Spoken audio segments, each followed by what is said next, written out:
பார்த்துருக்கேன்.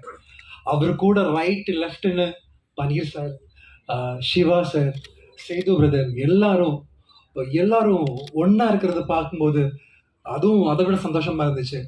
இந்த படத்துல வந்த டெக்னீஷியன்ஸ்ல இருந்து ஆர்டிஸ்ட்ல இருந்து எல்லாரும் ஒரு ஃபேமிலியா ஒண்ணா இருந்திருக்கிறோம்.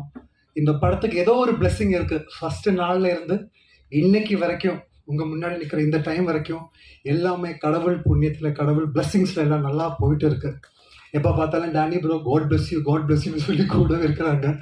என்னோட அதர் பிரதர்ஸ் ஃப்ரம் பெங்களூர், அவரும் அவ்வளோ பவர்ஃபுல்லான எனர்ஜி கொடுத்து ஏதோ சின்ன விஷயம் இருந்தால் கூட அப்பா வண்டி எடுத்துட்டு கிளம்பி வந்துடுவாங்க. எல்லாமே எங்களுக்காக தான் வரோம். நாங்கள் எல்லாரும் ஒரு ஃபேமிலியாக என்ன சொல்கிறது, அவ்வளோ ஒத்துமையாக உழைச்சி வெளியில் வந்துருக்கிற படம் அக்யூஸ். ரொம்ப கஷ்டப்பட்டு இருக்கோம்.